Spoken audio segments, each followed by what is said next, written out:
अजमेर में आज क्या कुछ हुआ, आप देखिए हमारे साथ। जिला स्वास्थ्य समिति की बैठक सोमवार को जवाहरलाल नेहरू मेडिकल कॉलेज के सभागार में आयोजित की गई।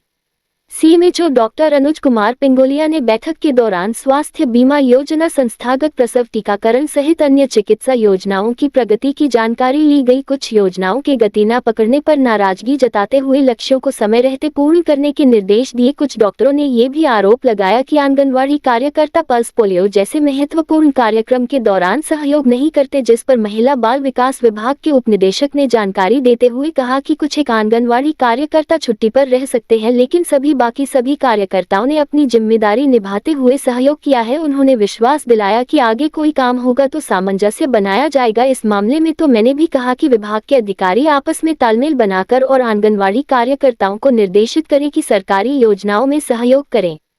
इसके साथ ही चिकित्सा स्वास्थ्य विभाग की योजनाओं की समीक्षा की गई। दवाइयों की अस्पतालों में स्थिति और रिपोर्टिंग सिस्टम में जहां गया पूरा है उस पर भी सवाल जवाब किए गए और उसमें दुरुस्त करने के निर्देश दिए गए। स्वास्थ्य बीमा योजना की मॉनिटरिंग सही तरीके से कर ज्यादा से ज्यादा लोगों को इस योजना से जुड़ने पर भी चर्चा की गई। इस मौके पर additional CMHO doctor Sampat Jodha, RCHO Swati Shinde मौजूद रही। सभी राष्ट्रीय कार्यक्रमों की मॉनिटरिंग की गई है। विशेषकर जो आयुष्मान भारत ई-केवाईसी कार्ड है उस पे सभी लोगों को पाबंद किया गया है कि जितने भी जो बचे हुए हैं सबकी ई-केवाईसी करें और कार्ड ज़्यादा से ज़्यादा लोगों को कार्ड डिस्ट्रीब्यूट करें। इसके साथ साथ जो टीबी मुक्त ग्राम पंचायत का अभियान चला रहा है उसके बारे में सभी को बताया गया है।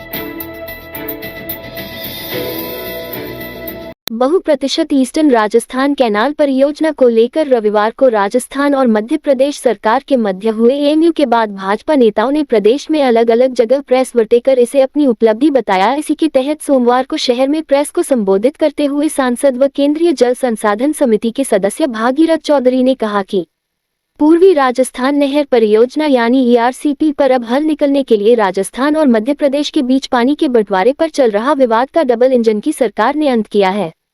इसके लिए दोनों राज्यों की सरकारों में एमओयू हुआ है। वर्ष 2013 में हमारी सरकार ने इसकी डीपीआर बनाई थी, लेकिन बाद में कांग्रेस की सरकार आ गई। कांग्रेस ने इच्छा शक्ति नहीं दिखाई। कांग्रेस ने जानबूझकर ईआरसीपी को मुद्दे को 5 साल तक अटकाए रखा। नदी जोड़ने का अटल बिहारी वाजपेयी का सपना था, जिसे अब धरातल पर उतारा जाएगा। राजस्थान और मध्य प्रदेश में कांग्रेस सरकार रही, दोनों ने इस मुद्दे पर राजनीति की। गहलोत सरकार ने ईआरसीपी पर राजनीति के अलावा कुछ नहीं किया। अब इस योजना से खेती के साथ पर्यटन और उद्योग को भी फायदा होगा। राजस्थान और एमपी दोनों को इसका फायदा होगा। राजस्थान और एमपी दोनों को इसका फायदा होगा। पूर्वी राजस्थान की जीवन रेखा कही जाने वाली पूर्वी राजस्थान नहर परियोजना के बारे में जल शक्ति मंत्रालय भारत सरकार द्वारा राजस्थान एवं मध्य प्रदेश के अधिकारियों की एक उच्च स्तरीय बैठक में भारत सरकार द्वारा पूर्वी राजस्थान के संपूर्ण विकास के लिए एक संशोधित मेगा परियोजना, जिसको संशोधित पार्वती काली सिंह चंबल लिंक परियोजना को राष्ट्रीय परियोजना घोषित किए जाने हेतु संशोधित डीपीआर को मूर्त रूप दिया गया। इस परियोजना को राष्ट्रीय परियोजना का दर्जा मिलने का मुख्य लाभ ये होगा कि परियोजना को पूर्ण करने के लिए 90% राशि केंद्र सरकार द्वारा उपलब्ध कराई जाएगी, जिसकी अनुमानित लागत लगभग 40,000 करोड़ रुपए से अधिक आंकी गई है। राज्य जल संसाधन विभाग के अनुसार राजस्थान का कुल भौगोलिक क्षेत्रफल 342.52 लाख हेक्टेयर है, जो संपूर्ण देश के भौगोलिक क्षेत्र का 10.4% है। क्षेत्र भोले भाले लोगों को लोन दिलाने का झांसा देकर उनसे ऑनलाइन ठगी करने वाले 2 शातिर बदमाशों को अजमेर की कृष्णगंज थाना पुलिस ने मिराज मॉल से गिरफ्तार किया है। दोनों आरोपियों के कब्जे से पुलिस ने 9 मोबाइल हैंडसेट, 1 लैपटॉप व लोगों की कॉलिंग डाटा लिस्ट और 3 रजिस्टर बरामद किए गए हैं। आरोपी दूसरे राज्यों के शहरों के लोगों को फोन कर अपने जाल में फंसाते थे और वारदात को अंजाम देते थे। एसआई जगमाल दायमा ने बताया कि अजमेर में आरोपियों के खिलाफ पूर्व में किसी भी तरह की शिकायत सामने नहीं आई है। पुलिस दोनों गिरफ्तार आरोपी गणेश गुवड़ी, अजमेर निवासी युवराज सिंह उर्फ आदित्य और साईं बाबा मंदिर के निकट अजय नगर निवासी आशीष सैनी से गहनता से पूछताछ करने में जुटी हुई है। आरोपियों ने मिराज मॉल की 4थी मंजिल पर एक निजी कंपनी का ऑफिस खोल रखा है, जहां से दोनों आरोपी लोगों को कॉल किया करते थे।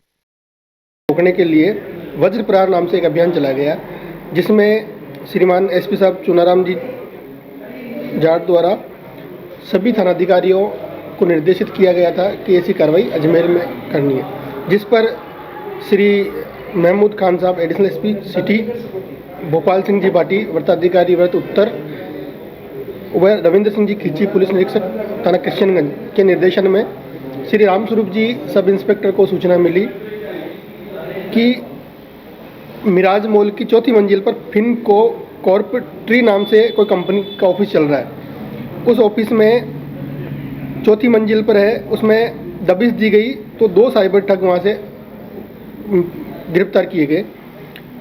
ये ठगी में प्रयुक्त मोबाइल 9 मोबाइल हैंडसेट, एक लैपटॉप और लोगों को झांसा देने के लिए लोन एग्रीमेंट, जो लोन का एग्रीमेंट होता है वो इत्यादि उपकरण उनके पास जब्त किए गए। इस रात की सुबह नहीं होती जब तक हाथ में उसकी गर्माहट नहीं होती। चाय का प्याला, अखबार साथ पुराना है, मिट्टी से जोड़ता है। खबरों की खुशबू से सारा घर महकता है। हर रंग में ढला कहानियों से किस्सों तक ले जाता है बेरोक टोक। देश के हर हिस्से तक ये हकीकत का आईना है, ख्वाबों को सच करके दिखाता है। दैनिक नवज्योति, आपके लिए, आपके साथ। ये थे आज के मुख्य समाचार। विस्तार से जानने के लिए पढ़ते रहिए दैनिक नवज्योति। दैनिक नवज्योति के YouTube चैनल को सब्सक्राइब करें और ताज़ा अपडेट के लिए बेल आइकॉन दबाएं।